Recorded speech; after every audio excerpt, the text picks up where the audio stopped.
Who is Pratish Bansal? Pratish Bansal, a normal person. This is Pratish Bansal. Nowadays कुछ गुरु बोलने लग गए हैं, कुछ स्टार्टअप गुरु बोलने लग गए हैं, वो एक नया है.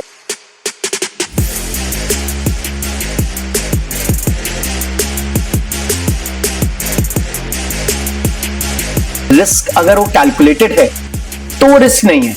पैसे की गंगा बह रही है, आपके पास लोटा है, इनके पास मग है और इनके पास बाल्टी है. जिसके पास जितनी काबिलियत है ना, वो उस हिसाब से उसमें से पानी भर रहा है. आज मेरे साथ 10,000 से ज्यादा लोग जुड़े हुए हैं जो अपना बिजनेस अच्छे से चला रहे हैं. More than 10,000. इंसान स्वभाव से ठंडा है तो उसे बिजनेस में नहीं आना चाहिए. ठंडे हो मत आओ. जोश है बहुत ज्यादा तुम्हारे अंदर, अगर कुछ कर गुजरना चाहते हो तो बिजनेस स्टार्ट करना. सर एक इंग्लिश में कोट है बहुत बढ़िया. Coaches don't play. So as a business coach are you playing now और हाउ? नो डाउट मैं कोई चैरिटी नहीं कर रहा हूं. I am playing.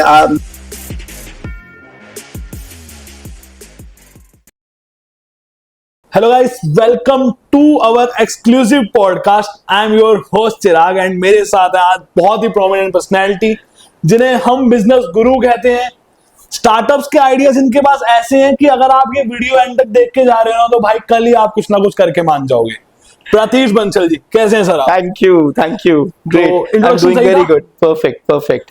तो सर मेरा ना पहला क्वेश्चन यही है. जो वो लोग देख रहे हैं उनका पहला क्वेश्चन यही है, भाई Who is Pratish Bansal according to you? Pratish Bansal, a normal person. थोड़ा जोश, थोड़ी इच्छाएं ज्यादा, पैसा कमाने की इच्छाएं मेरे को तो लगता है हर इंसान में होनी चाहिए. पैसा कमाना, जोश होना, दुनिया देखना, लाइक एवरीथिंग.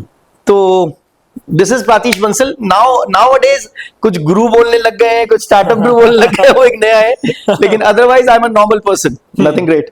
सर बिजनेस गुरु, स्टार्टअप गुरु, ऐसे टाइटल्स आपके पास हैं. आप जहां जाते हैं लोग कहते हैं कि इन्होंने हमारा धंधा बनाया है. आसान शब्दों में बोलूं तो लोग हमेशा इनको मिलके ही कहते हैं हम इनसे बहुत इंस्पायर, इन्होंने हमारा धंधा बनाया है. सर बताओ ना क्या करवा रहे हो आप ऐसा? क्या कर रहे हो आप? नथिंग ग्रेट, बट अपना काम करते करते स्टार्टअप्स करवाना शुरू कर दिया. अच्छा. बना तो अपना धंधा रहा था, लेकिन धीरे धीरे वो टर्न होता गया और ऐसा लगा कि मैं अपना तो काम कर ही रहा हूं. I am earning money, no doubt, but साथ ही साथ लोगों को भी काम करवा रहा हूं. और उसी के अंदर ये सफर 30 साल हो गया चलते चलते. और इस 30 साल के अंदर हजारों लोगों की फैक्ट्रीज लग गई, हजारों लोगों को काम मिल गया. और बहुत ही अच्छा लगता है अब जब सोचता हूं कि ऑल ओवर इंडिया शायद ही कोई ऐसा डिस्ट्रिक्ट बचा है जहां पर मेरे से रिलेटेड लोग काम कर रहे हैं. अच्छा. तो that is most the best part which I can feel कि इंसान आया, उसने काम स्टार्ट करा और आज वो मस्त काम कर रहा है. That is a very good feeling which I can have. तो सर एक शब्द यूज करा जाता है बिजनेस गुरु, अगर आपको कह रहे हैं तो रिस्क फैक्टर बिजनेस में जो बहुत जरूरी चीज है, इसे हम इग्नोर नहीं कर सकते. क्या बोलना चाहेंगे यूथ को आज के रिस्क फैक्टर को लेके, चाहे वो स्टार्टअप करें फिर चाहे नया बिजनेस करें? नो डाउट बिजनेस रिस्की तो है ही. आप जो बिजनेस में पैसा लगा रहे हो वो एक रिस्क पार्ट तो होता है, but what I feel is कि रिस्क अगर वो कैलकुलेटेड है तो वो रिस्क नहीं है. अगर मुझे मालूम है कि मैंने 1 लाख रुपए का रिस्क लिया है और मेरा 1 लाख रुपए का जुआ है, तो मुझे मालूम है ना 1 लाख का ही जुआ है, उसके पीछे 10 लाख तो नहीं जाएंगे ना. तो risk which is calculated is a good risk. If the risk is not calculated, वो रिस्क बड़ा रिस्क हो जाता है. अच्छा सर, आपके अकॉर्डिंग अगर मार्केट में एक कैलकुलेटेड रिस्क, जैसे आप कह रहे हैं कैलकुलेटेड रिस्क लोग कर रहे हैं, यूज कर रहे हैं, लेकिन इंस्टेड ऑफ वो अपना कोई स्टार्टअप में बिजनेस नहीं करना चाह रहे, तो क्या कुछ गलत मैनिपुलेशन जा रहा है मार्केट में, या लोग समझ ही नहीं पा रहे कि what is startup, how can they do business? देखो मैं एक बात बताता हूं, आपकी भी उम्र ज्यादा नहीं है अभी. पैसे की गंगा बह रही है, आपके पास लोटा है, इनके पास मग है और इनके पास बाल्टी है. जिसके पास जितनी काबिलियत है ना, वो उस हिसाब से उसमें से पानी भर रहा है. तो अगर कोई भी इंसान स्टार्टअप कर रहा है तो ये समय है स्टार्टअप करने का. और हमारी जैसी कंपनीज या और कंपनीज बहुत हैं जो आज की तारीख में स्टार्टअप करने में मदद कर रही हैं। तो व्हाट्स रॉन्ग इन इट? आप पे 10,000 रुपए का लोटा है तो 10,000 वाला भर लो, आप पे 1 लाख का है तो 1 लाख वाला भर लो। आपको जितनी कमाई की इच्छा है उस हिसाब से स्टार्टअप करो ना। करने के लिए ऑप्शंस हैं और हमारी कंपनीज हैं जो सजेशंस देती हैं फ्री ऑफ कॉस्ट। कंसल्टेशंस के लिए हमने हमारी कंपनी के अंदर बिजनेस एडवाइजर्स हैं।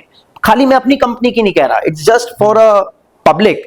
आजकल बहुत ऑप्शंस हैं जहां पे आप जाके ज्ञान ले सकते हो, लेकिन भाई घर से तो निकलो, ज्ञान तो लो। ज्ञान लोगे, कुछ समझोगे, उसके कुछ प्रोज और कॉन्स होंगे, तभी तो कुछ आगे बढ़ोगे।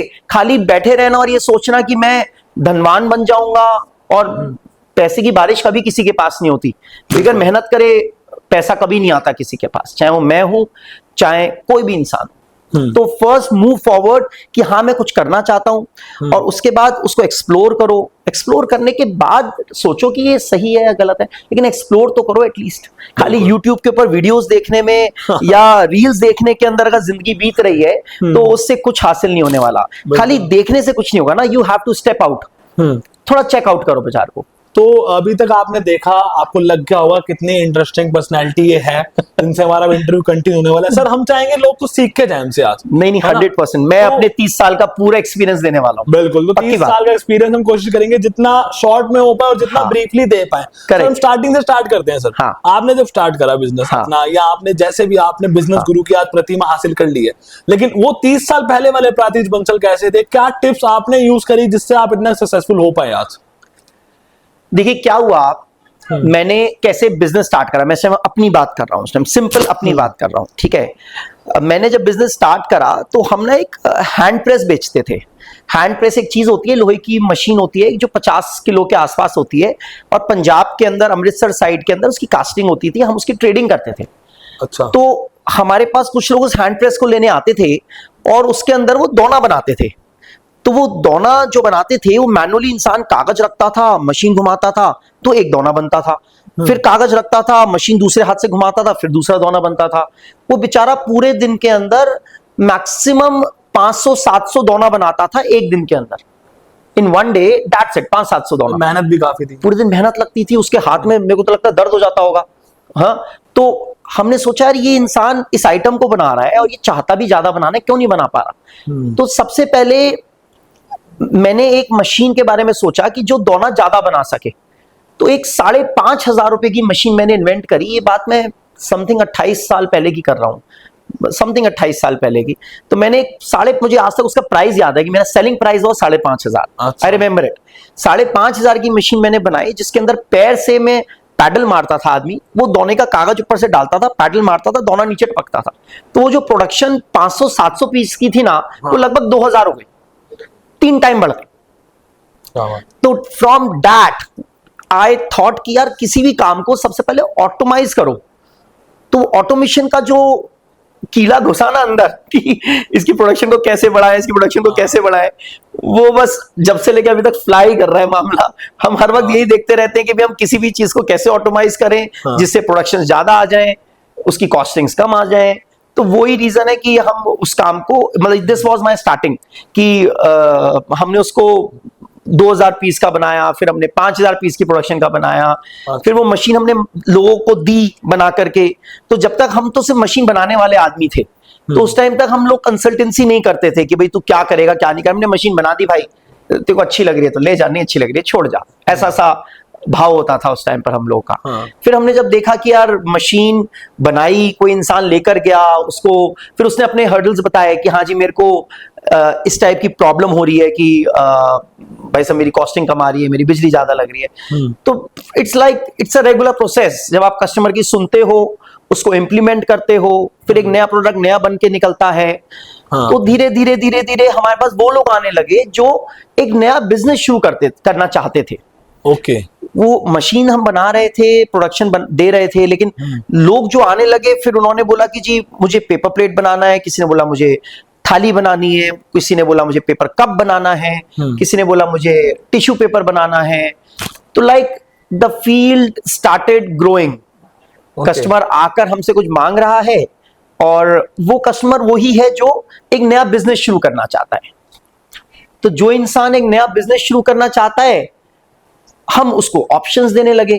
हमारी company, sorry, I will like to recommend my company. हमारी कंपनी 100 लोगों की है इस टाइम, जिसमें से 25 से 30 बिजनेस एडवाइजर्स होते हैं जो उनको ज्ञान देते हैं, एक नए इंसान को ज्ञान देते हैं कि भाई आपका ये बजट है, तो इस बजट के अंदर आप ये सारे काम कर सकते हो। लेट्स एज्यूम आज एक इंसान आता है जो बोलता है मेरे का 1 लाख रुपए के बजट से मैं एक बिजनेस शुरू करना चाहता हूं। तो हम बोलते हैं अच्छा जी, 1 लाख रुपए के बजट से कंपनी ये समझाती है, बिजनेस एडवाइजर ये समझाता है कि आप ये 2 3 4 काम कर सकते हो। तो उसके लिए फिर का सेटअप करवाना वो सारी हमारी जिम्मेदारी हो जाती है। ओके, हमारी कंपनी की जिम्मेदारी हो जाती है। 1 lakh is enough. It's like, I am just giving an example. आप 50,000 से भी कर सकते हो, 25,000 से भी कर सकते हो, और 25 लाख से भी कर सकते हो। तो आपकी चॉइस है। वही वाली बात, आप जितना बड़ा बिजनेस कर रहे हैं उस हिसाब से उसके रिटर्न्स भी ज्यादा आएंगे। तो depending on the thing you want, कि आप कमाना चाहते हैं, स्टार्टअप में क्या इन्वेस्ट करना चाहते हैं, उस तरह से वो काम ग्रो होता जाता है। और फिर आजकल तो हमारा हिंदुस्तान एक अलग लेवल पे जा रहा है। लोन्स इतने इजी हो गए हैं आजकल। पीएमईजीपी लोन, मुद्रा लोन, बैंक्स इतना सपोर्ट कर रही है। मतलब आप समझिए, हमारी कंपनी में आज की तारीख में कम से कम 10 से 15 जो लोग बिजनेस स्टार्ट करते हैं वो बैंक लोन्स के थ्रू स्टार्ट करते हैं। बैंक से डायरेक्ट पैसा हमारे पास आता है। तो गवर्नमेंट इतना इजी वर्ड फिर मैं गलत बोल रहा हूं शायद, गवर्नमेंट लोन दे रही है, लेकिन वही वाली बात, इंसान घर बैठे चाहे मेरे को लोन मिल जाए, नहीं मिलेगा भाई। जूते चप्पल तो घिसने ही पड़ेंगे। बिल्कुल, आपको बैंक वाले के पास जाना पड़ेगा, आपको DSAICC जो आपका डिस्ट्रिक्ट ऑफिस है वहां जाना पड़ेगा। आपको मेहनत करनी पड़ेगी। अगर you are ready to do मेहनत, वर्ल्ड इज देयर, पैसा बहुत है, कमाने वाला होना चाहिए। बिल्कुल सिंपल। तो मैंने एक रूल तो सीख लिया अभी सर, बिजनेस अगर बढ़ाना है तो हमें कस्टमर्स के फीडबैक्स लेना आना चाहिए। हाँ। और उस पे कैसे इंप्लीमेंट करना है, थोड़ा बहुत इस पे कुछ और बताओगे आप, क्या क्या चेंजेस और हो सकते हैं कस्टमर के फीडबैक्स पे? हम कस्टमर ही सिखाता है आपको कि भाई आपको उसको क्या प्रॉब्लम आ रही है। लेट्स एज्यूम हमारे पास कोई आता है, वो बोलता है कि जी मैंने मशीन तो ले ली और मैं माल भी बना रहा हूं, मैं बेचूं कहां पर? अरे भाई, बेचूं कहां पर क्या होता है? मेहनत करनी पड़ेगी ना। अगेन द सेम थिंग, जाओ मार्केट में जाओ, 5 किलोमीटर 10 किलोमीटर एक विजिटिंग कार्ड छपवाओ, सैंपल हाथ में लो, अपने 2 व्हीलर के ऊपर निकलो, 20 किलोमीटर के रेडियस के अंदर अपने सैंपल्स तो बांटो। अब कोई बोले कि जी मैं तो सैंपल्स भी नहीं बांटूंगा, मेरे घर आए बैठे कोई मुझसे माल खरीदने आ जाए, नॉट पॉसिबल। माई फर्स्ट की इज, जो भी इंसान काम करना शुरू करना चाहता है, ही शुड बी ओपन। उसे मेहनत तो करना पड़ेगा, सपोर्ट करने के लिए कायनात बैठी है। हमारे जैसी कंपनीज हैं या और लोग हैं, जो भी आज यंगस्टर, जो भी आज इंसान 18 साल की उम्र से 30 साल की उम्र के बीच में एक नया बिजनेस या नया व्यापार शुरू करना चाहता है, उसके लिए आज की तारीख में हमारा हिंदुस्तान पूरी ओपन तरीके से ऑप्शंस हैं। उसके लिए बाहर निकलकर इंसान को कुछ जगहों पे एक्सप्लोर करना है, तो वो एक अच्छा बिजनेसमैन बन सकता है। बिल्कुल। अब अच्छा बिजनेसमैन, सर आपने एक वर्ड यूज करा है, क्या आप अपने आप को एक अच्छा बिजनेसमैन मानते हैं पहले, और क्यों?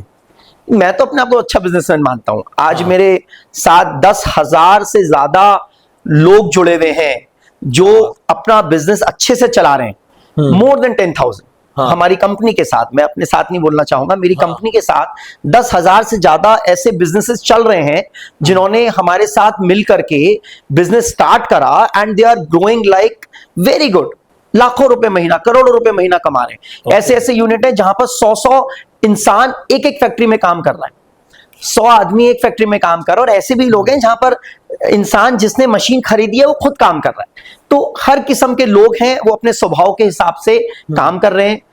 और मतलब ये सोच के बहुत ही खुशी होती है कि आज इंडिया में किसी भी स्टेट में कोई भी डिस्ट्रिक्ट का नाम लेता है तो हमें मालूम होता है जी वो इंसान हमारा एक है जानकार, जो वहां पर अच्छे से काम कर रहा है और बहुत बढ़िया से बिजनेस कर रहा है। और इतनी खुशी होती है जब वो फोन मिला के बोलते हैं कि सर आपने काम स्टार्ट करवाया और आज मैं इस जगह पर हूं, मैंने 2 मशीन्स और बढ़ा ली है, सर मैं 2 मशीन्स और लेना चाहता हूं। तो that is the most inspiring and kicking thing जो मिलती है मेरे को। जब कोई तारीफ करता है तो लगता है यार ये तो हमने बहुत ही अच्छा काम करा है, और that is the only reason कि मैं आई ऑलवेज लुक फॉरवर्ड कि ये बेस्ट काम है। तो अक्सर सर एक इंग्लिश में कोट है बहुत बढ़िया, coaches don't play, So, as a business coach, are you playing now or how? I am playing, हाँ। नो डाउट मैं कोई चैरिटी नहीं कर रहा हूँ, आई एम प्लेइंग, मैं बिजनेस कर रहा हूँ, लेकिन अपने बिजनेस से ज्यादा थॉट ये रहता है कि सामने वाले का बिजनेस सेट हो। अगर हमारे पास कोई आ रहा है, हमारी कंपनी के पास कोई आ रहा है और बोल रहा है कि जी मैं एक बिजनेस करना चाहता हूं, तो पहले हम उसका फायदा देखते हैं कि ये बिजनेस इसके लिए ठीक है भी नहीं है। क्योंकि जरूरी नहीं है कि जो बिजनेस असम में अच्छा है वही पंजाब में अच्छा हो। हर स्टेट की एक अलग डिमांड है, हर स्टेट का एक अलग चलन है। तो हम जो भी इंसान नया बिजनेस शुरू करना चाहता है, उसका हमारा बिजनेस एडवाइजर उस एरिया को चेक करता है, उस इंसान को का बजट को चेक करता है, then we guide the right thing कि भी तुम ये काम शुरू करो तो तुम्हारे लिए ठीक रहेगा। तो वो डिपेंड करता है इंसान पर भी, उसके जगह पर भी, बहुत सारी बातों पर। तो आई एम प्लेइंग, बट सामने वाले को पहले जीतते हुए देखने के बाद प्ले करता हूँ, वो मेरा असूल रहता है। बट ऐसा है ना कि आप खेल के छोड़ चुके हो सब कुछ। हाँ, मतलब we are doing good, no doubt, we are doing good. Okay, तो हम जान चुके हैं और पर्सनली भी जान चुके हैं कि हु इज प्रातेश बंसल। अब एक वर्ड सर बार बार यूज कर रहे हैं, हमारी कंपनी, हमारी कंपनी। सर अब उसे डिस्क्लोज कर दीजिए, क्या कंपनी है आपकी, क्या नाम है, क्या चल रहा है?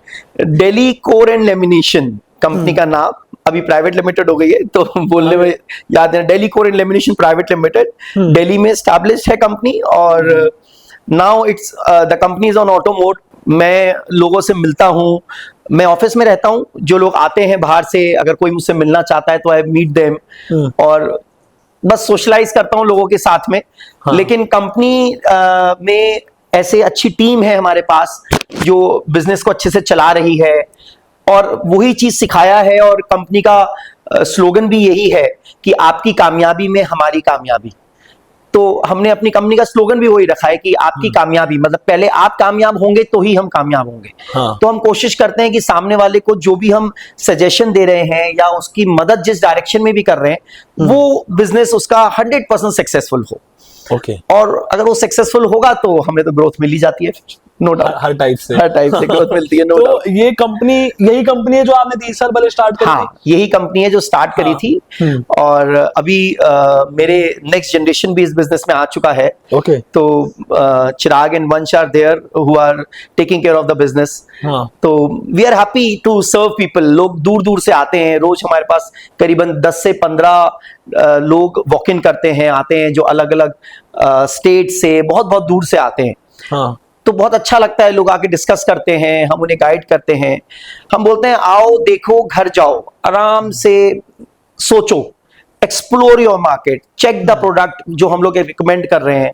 फिर इस तरह से एक बड़ा अच्छा प्रोसेस है, बहुत अच्छा प्रोसेस है, जिसके थ्रू मुझे नहीं लगता कि इंसान जो नया बिजनेस करना चाहे वो नहीं कर सकता। वो जज्बा होना चाहिए बस इंसान में कि मुझे कुछ करना है, तो our company is the right place to start with. Okay, तो आपकी कंपनी DCL यानी कि दिल्ली कोर एंड लेमिनेशन, आपके लिए सबसे बड़ा चैलेंज क्या रहा है इस कंपनी को अभी तक सक्सेसफुल रखने में? नए बिजनेसेस के ऑप्शंस लाना एक बहुत बड़ा चैलेंज होता है, क्योंकि हम जब एक बिजनेस कर रहे होते हैं, दूसरा करते हैं, तो मार्केट में वो बिजनेस काफी लोग करने लगते हैं। तो हमें नए नए ऑप्शंस लाना एक बहुत बड़ा चैलेंज रहता है, मतलब नए प्रोडक्ट्स लाना। आज कोई पेपर प्लेट बना रहा है तो पेपर प्लेट बनाने वालों की संख्या बढ़ जाती है, तो पेपर कप्स भी होने चाहिए, टिश्यूज भी होने चाहिए। इस तरीके से बहुत सारे ऐसे ऐसे अलग अलग बिजनेसेस हैं जो हम लोग इंट्रोड्यूस करते हैं। उसके लिए हमें बहुत दिमाग लगाना पड़ता है कि ऐसा इंटरनेशनली चेक करना पड़ता है कि क्या ट्रेंड है, चाहे वो कपड़े का काम हो, चाहे वो ऑयल निकालने का काम हो। बहुत सारे अलग अलग बिजनेसेस हैं जो हम फाइंड आउट करते हैं कि जो एक नए इंसान को शुरू करने के लिए फायदेमंद हो। करने के लिए तो 1 लाख बिजनेस आदमी शुरू कर सकता है, लेकिन उन बिजनेसेस को सर्च करके निकालना कि ये बिजनेस करने वाले के लिए फायदेमंद है, वो एक बहुत बड़ा चैलेंज रहता है हमारे लिए। सो अकॉर्डिंग टू यू, अगर मैं आपसे पूछता हूँ, what is DCL for you?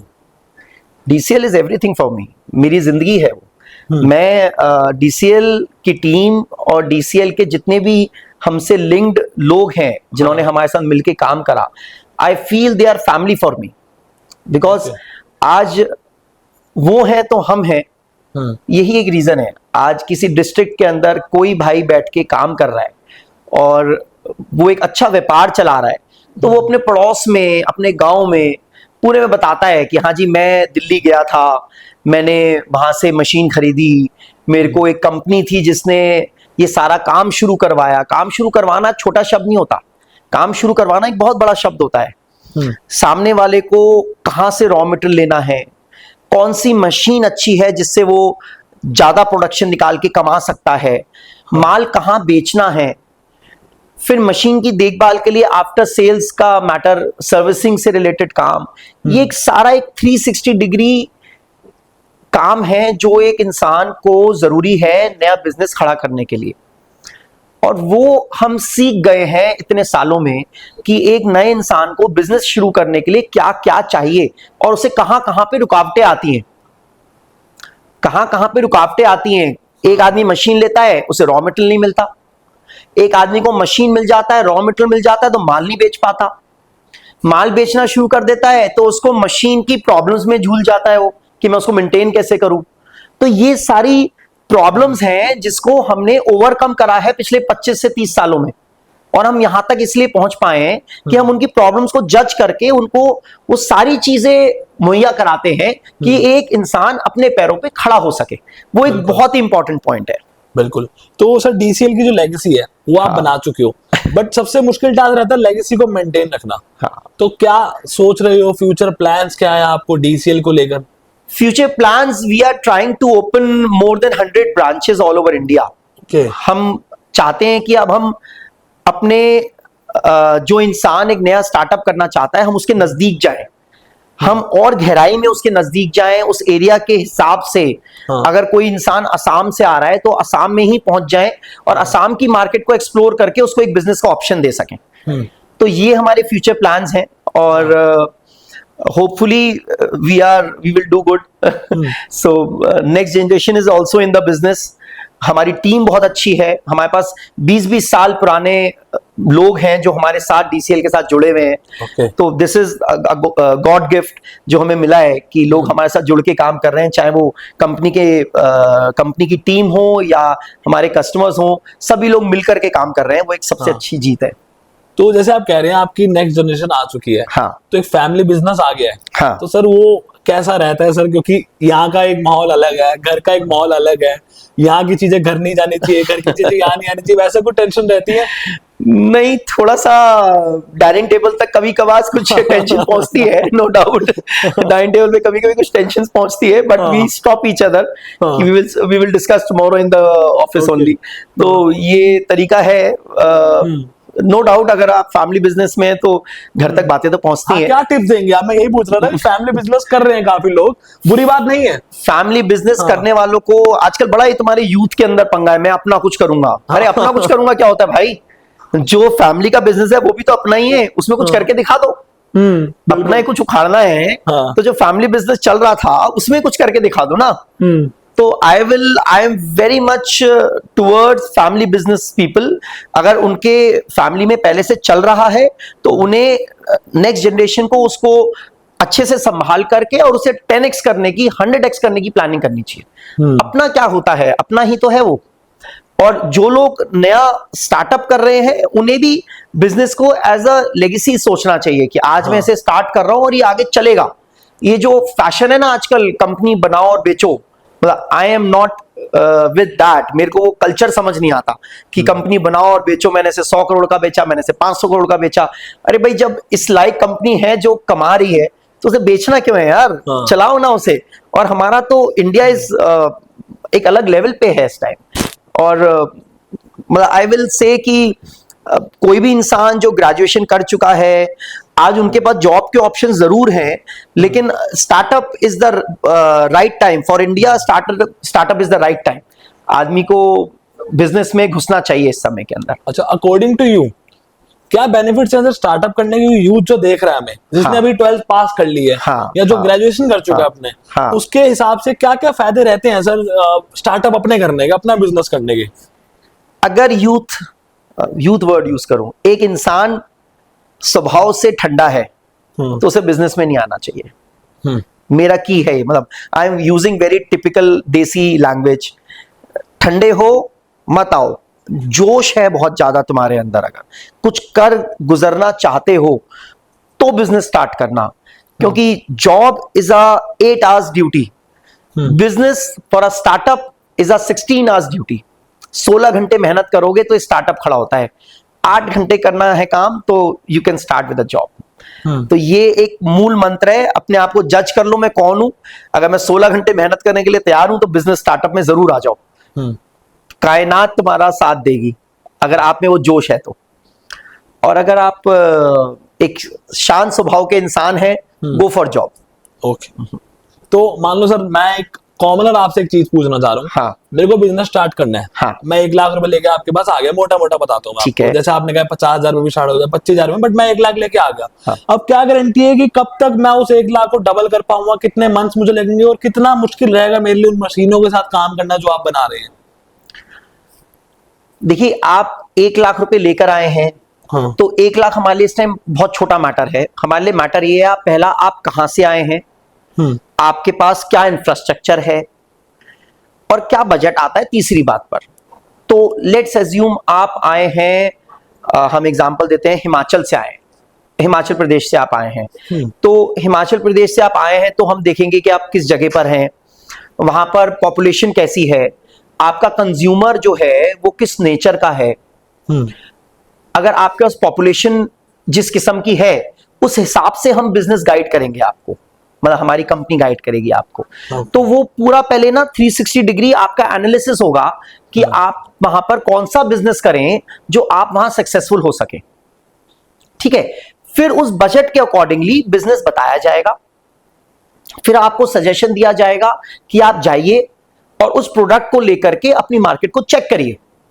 ऐसा नहीं कि हमने पैसा लगाया और काम शुरू कर दिया, हमें पहले एनालिसिस करने पड़ेंगे सारे कि वो प्रोडक्ट हमारे मार्केट में कितना बिकता है, उसकी कितनी डिमांड है।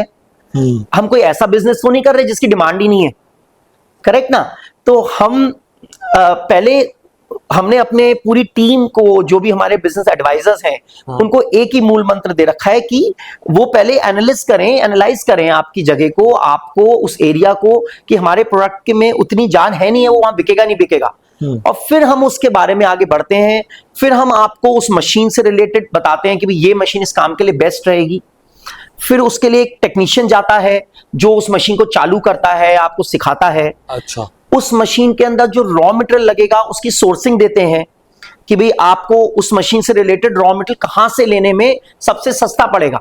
अब आप आए हैं हिमाचल से और मैं बोलूं कि आप दिल्ली से रॉ मटेरियल ले जाओ, तो भाई कॉस्टिंग बहुत हो जाएगी ना दिल्ली से हिमाचल जाने की। तो हम बोलेंगे हिमाचल की ही इस जगह से, या हिमाचल से नजदीक आपको चंडीगढ़ पड़ता है, बद्दी पड़ता है, द नियरेस्ट प्लेस।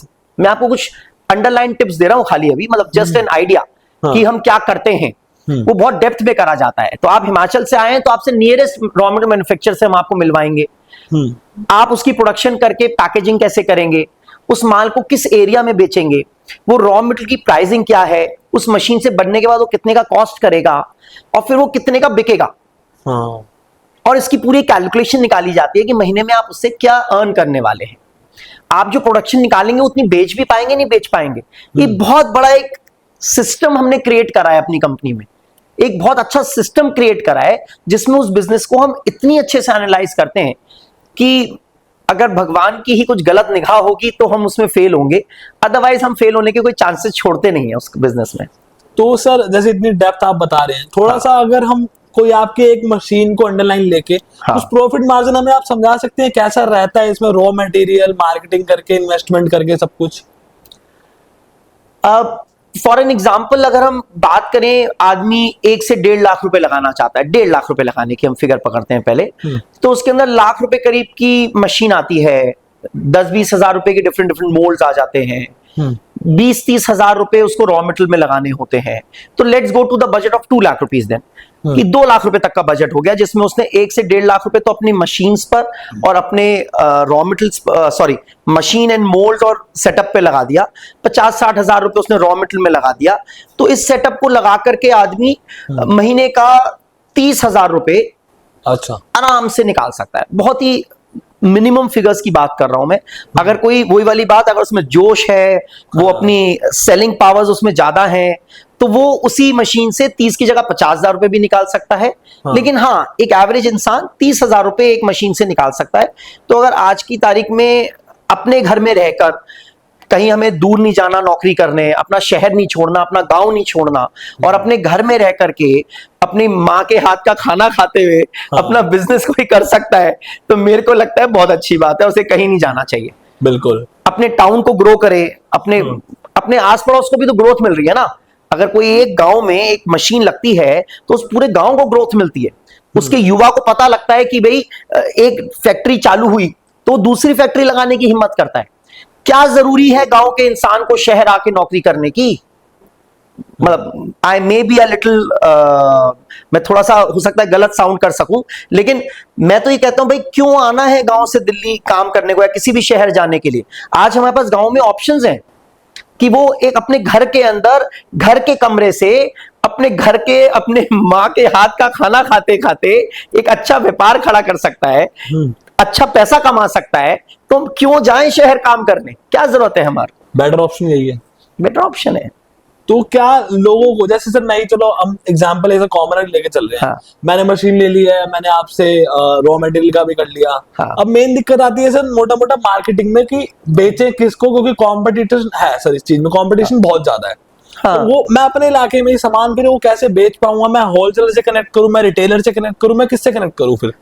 देखिए, ये भी डिपेंड करता है वॉल्यूम पर। ये सारा बिजनेस एनालिसिस है जो हमारा बिजनेस एडवाइजर हर एक इंसान को कराता है। लेकिन आपने क्वेश्चन पुट ऑन करा है तो मैं आपको आंसर देता हूं। हर बिजनेस के हिसाब से इसका एक अलग एक ग्राफ है, एक सिस्टम, एक सॉफ्टवेयर डिजाइन करा हुआ है हमने, जिसमें हम उस बिजनेस को एनालिस करते हैं। अब आपने अपने एग्जाम्पल की बात करी और लेट्स एज्यूम आप पेपर प्लेट की बात करते हैं। चलिए, हम एक बिजनेस पेपर प्लेट की बात करते हैं। तो आप हिमाचल से हैं, आपको पेपर प्लेट का काम करना है, तो हम क्या बोलेंगे आपको कि एक तो ऐसा प्रोडक्ट बनाओ जो मार्केट में है ही नहीं। हम आपको एक ऐसा मोल्ड दे सकते हैं, ऐसी डाई या मोल्ड बोला जाए, सांचा, जिसके अंदर से जो प्रोडक्ट बन रहा है वो मार्केट में ही नहीं दिख रहा आपको। तो क्या हो गया? आप यूनिक हो गए। हाँ। एक ऐसा रॉ मटेरियल लगाओ जो दूसरा कोई कॉम्पिटिटर यूज ही ना कर रहा हो, तो आप यूनिक हो गए। हाँ। तो जब आप यूनिक है तो आपका प्रोडक्ट तो अपने आप ही मार्केट में बिकेगा। करेक्ट है ना? आपका प्रोडक्ट तो अपने आप मार्केट में बिकेगा। और फिर जब हम उसकी कैलकुलेशन के साथ काम कर रहे हैं, हम एक सही रॉ मटेरियल सही सोर्स से कर रहे हैं, सही जगह से खरीद रहे हैं, डायरेक्ट मैन्युफैक्चर से खरीद रहे हैं, किसी ट्रेडर से नहीं खरीद रहे हैं, एक ऐसी जगह से खरीद रहे हैं जहां पर रॉ मटेरियल बनता है। तो हमने उसको सही जगह से सोर्स करा, सही मशीन से माल बनाया, और माल भी कौन सा बनाया? जो एकदम यूनिक है, जो मार्केट में है ही नहीं। तो वो प्रोडक्ट तो अपने आप ही बिकेगा, लोग ढूंढेंगे क्योंकि मार्केट में वो है नहीं। हाँ। दूसरी बात, अब आ जाता है वॉल्यूम का गेम। आप अगर एक मशीन से काम शुरू कर रहे हैं तो हमारी कंपनी सजेस्ट करती है, बिजनेस एडवाइजर जो आपको सजेस्ट करता है, ये बोलता है कि भैया आप होलसेलर पे मत जाओ, क्योंकि आप एक मशीन से प्रोडक्ट ही इतना नहीं बना रहे जो कि आपको रिटेलर की जरूरत हो। आप रिटेलर पे जाइए, आप होलसेलर पे जाइए ही मत, क्योंकि आपका प्रोडक्शन इतना है ही नहीं, आप रिटेलर को बेच करके आराम से पैसा कमा सकते हो। तो सर हम डीसीएल के बारे में इतना कुछ हमें जानने को मिला ही है, और हमें यह भी दिख गया कि आपकी 30 साल की मेहनत से डीसीएल आज इस मुकाम पर है। लेकिन सर कॉम्पिटिटर्स बहुत होंगे मार्केट में, और भी काफी कंपनीज होंगी, तो डीसीएल को कैसे आप अलग रख पाते हैं, कैसे ऑन द टॉप रख पाते हैं? देखिए, हमारा जो विजन है ना, वो है एक स्टार्टअप लगवाना। जो दूसरी कंपनीज हैं उनका विजन होता है मशीन बेचना। ओके। तो इन दो बातों में बहुत गहराई है। एक मशीन बेचना मींस मैंने आपसे पैसे लिए, आपको मशीन दी, आप जानो, आपका काम जाने, हो गया, बस खत्म। हमारा विजन क्या होता है? जो हमारा स्लोगन है, आपकी कामयाबी में हमारी कामयाबी। हाँ। हम मशीन बेचने से पहले ये सोचते हैं कि ये कैसे कामयाब होगा। अगर मेरे यहां पर हमारी कंपनी के अंदर कोई आकर, मैं आपको एग्जांपल दे रहा हूं, अगर कोई इंसान असम से आया है और वो एग्जांपल दे रहा है कि जी मैं ये 10 मोल्ड्स खरीदना चाहता हूं, वो ऐसा डिमांड करता है कि मैं इस मशीन से 10 मोल्ड्स खरीदना चाहता हूं, तो हमारी कंपनी में स्ट्रिक्ट रूल है, एक कल्चर है कि अगर ये इंसान असम से आया है तो इसको वही मोल्ड्स दिए जाए जो असम में चलते हैं। कितना बड़ा डिफरेंस हो गया ना। हम बोलेंगे नहीं भाई तू 10 मत ले, तो ये 3 ले खाली, क्योंकि तेरे असम में चलते ही ये 3 है। हम उन्हें मना कर देते हैं कि ये लेकर ही मत जाओ, तुम्हारा पैसा बर्बाद जाएगा, उस पैसे को तुम रॉ मटेरियल में लगाओ और आगे टर्नओवर बढ़ाओ अपनी। तो डिफरेंस ऑफ कंपनी, जो आपका क्वेश्चन था वो ये है कि हम एक सक्सेसफुल स्टार्टअप लगवाते हैं, हम मशीन नहीं बेच रहे हैं, हम एक सक्सेसफुल स्टार्टअप लगाने की पूरी दिलो जान से कोशिश करते हैं। मतलब आप एक अपने कस्टमर्स के पर्सपेक्टिव से भी सोच रहे हैं, हाँ, उनके लिए क्या बेस्ट रहेगा, और वो आपको गाइड कर, आप खुद गाइड कर रहे हैं उन्हें। अगर किसी इंसान ने एक मशीन लगाकर बिजनेस स्टार्ट करा और वो सक्सेसफुल हो गया, तो ही तो वो दूसरी मशीन लेने आएगा। बिल्कुल। अगर वो सक्सेसफुल ही नहीं है तो क्यों आएगा दूसरी मशीन लेने के लिए? और सक्सेसफुल कैसे होगा? जब उसको सही मशीन मिलेगी, सही मोल्ड्स मिलेंगे, सही प्राइस पर रॉ मटेरियल मिलेगा, सही तरह से उस माल को बेच पाएगा और एक महीने में अच्छी इनकम कमा पाएगा, तभी वो अगली मशीन, दूसरी, तीसरी, चौथी मशीन अपने आप बढ़ाएगा। फिर हमारे को बोलने की जरूरत नहीं है उस इंसान को, वो अपने आप आता है, अपना बिजनेस को बड़ा करता है। तो ये पॉडकास्ट से काफी लोग बहुत कुछ सीख पा रहे होंगे। कुछ एक दो सवाल एंड के सर लेते हैं हम आपसे ना। पहले तो हमने समझ गए कि आपकी डीसीएल कंपनी में आप पेपर प्लेट्स का बिजनेस करवा ही रहे हैं, और क्या क्या वैरायटीज की मशीन है, क्या क्या टाइप के बिजनेस से हो रहे हैं? देखिए, मेरा एक पर्सनल एक्सपीरियंस है जिसको मैं शेयर कर लेता हूं आपके साथ। हाँ। कोई भी चीज जो इस्तेमाल होने के बाद वापस से इस्तेमाल नहीं हो रही, कोई भी वस्तु, कोई भी चीज इस्तेमाल करी और अगली बार वो हम यूज ही नहीं कर रहे हैं, उसके लिए हमें वापस एक नया प्रोडक्ट चाहिए। आज आपने शर्ट पहनी हुई है, आप इसे 100 बार पहनेंगे। आज हम पेन खरीदते हैं, उसे 1 महीने तक चलाएंगे। आज एक आदमी बाल्टी और मग खरीदता है अपने बाथरूम में, उस बाल्टी को खरीदता है, वो 5 साल तक उसकी बाल्टी चलती है। तो मेरा ऐसा मानना है ये वो प्रोडक्ट्स होते हैं जिनकी रेगुलर डिमांड बहुत ज्यादा वॉल्यूम्स में नहीं हो पाती। तो मैंने अपनी लाइफ के अंदर डिस्पोजेबल्स को चुना, और मैंने डिस्पोजेबल्स के काम में ये देखा कि इंसान अगर एक दिन में 2 पीस यूज कर रहा है तो अगली बार उसे वापस नए 2 पीस चाहिए।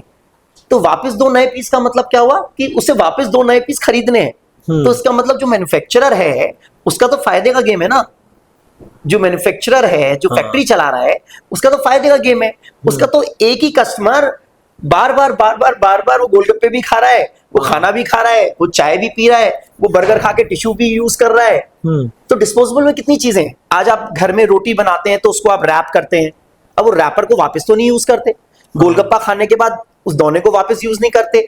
तो ये जितनी भी डिस्पोजेबल से रिलेटेड आइटम है, एल्यूमिनियम कंटेनर हो गया, कागज के डिस्पोजेबल्स हो गए सारे, बाउल, स्नैक्स प्लेट, थाली, कप्स हो गए हमारे, चाय कॉफी के कप्स, कोल्ड ड्रिंक्स के कप्स, दुनिया भर की वैरायटी छोटे से बड़े तक आती है। एल्यूमिनियम कंटेनर्स हो गए, कितने ज्यादा यूज होते हैं बिरयानी के अंदर, रेलवे के अंदर पूरा एल्यूमिनियम कंटेनर यूज होता है। तो anything which is disposable I feel is the best industry to go for. आदमी ने खाया, फेंका, वापस नया, अगले दिन नया चाहिए उसको। तो बहुत सही जॉनर चूज करा आपने, मतलब कि जिसकी डिमांड कभी ना तो खत्म होगी ना रुकेगी, तो बढ़ती जाएगी आगे जाके। तो सर अब तक काफी कुछ सीखने को मिला मुझे भी, और जो सुनने होने भी। लास्ट में मतलब मैं ना मेन टारगेट यूथ को ही कर रहा हूँ, करेक्ट। तो उनके लिए लास्ट में कुछ 1-2 टिप्स आप देना चाहेंगे, कुछ मूल मंत्र, जैसे आपको लोग गुरु तो कहते ही है, तो लास्ट में जाते थे एक मूल मंत्र आपका।